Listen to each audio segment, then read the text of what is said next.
Pulsar বাইকে এই দেখতে পাচ্ছ, এটা ট্যাঙ্কির ক্যাপের যে ছিদ্রটা রয়েছে জল বেরিয়ে যাওয়ার জন্য, সেই ছিদ্রটা বন্ধ হয়ে গেছে। বন্ধ থাকার কারণে জল ট্যাঙ্কির ভেতরে জল ঢুকে গেছে। আর এইটি হচ্ছে ট্যাঙ্কির জল। আমরা আজকে তেল আর জল দুটো মিক্সচার হয়ে আছে এখানে দেখতে পাচ্ছ। আমি পরবর্তীতে শেষের দিকে আমি দেখাবো যে জল আর তেল কতটা রয়েছে। তো এই 2 ডাব্বা তেল বেরিয়েছে। আর এখানে এখন ট্যাঙ্কি ওয়াশ করছি। এই ছিদ্রটা থাকার কারণে, বন্ধ থাকার কারণে ট্যাঙ্কির ভিতরে জল ঢুকে গেছে। এটা হচ্ছে পালসার 150 বাইক। এটার কারণে বৃষ্টি আজকে অনেক রয়েছে, আর এই কারণে এই পালসার বাইকটাতে ট্যাঙ্কিতে জল ঢুকে গেছে। আর এর মালিক যেটা হচ্ছে সেটা হচ্ছে আমাদের বাসির দা।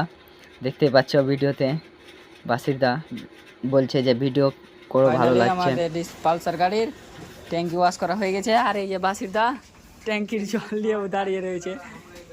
এই যে এখান থেকে এটি তেল, এটি নষ্ট হলো, আর এখান থেকে এটি জল আছে, সবটি জল রয়েছে। বাসির দাকে দেখে নাও। বাস গাড়ি এখন পুরো, গাড়ি এখন বর্তমানেও একদম রেডি হয়ে গেছে। এখন সেলফ মারতেই এক চান্সে স্টার্ট হচ্ছে, পিকআপে কোনো সমস্যা নাই এখন বর্তমানে। আর এরকম ভিডিও দেখতে গেলে আমার চ্যানেলটাকে সাবস্ক্রাইব করো, লাইক করো, কমেন্ট করো। এরপরে ভিডিও নেক্সট পার্ট নিয়ে আমি আসবো আবার। আমাদের ভিডিও এই পর্যন্ত। এরপরে নেক্সট পার্ট দেখার জন্য প্লিজ সাবস্ক্রাইব করো। বাসির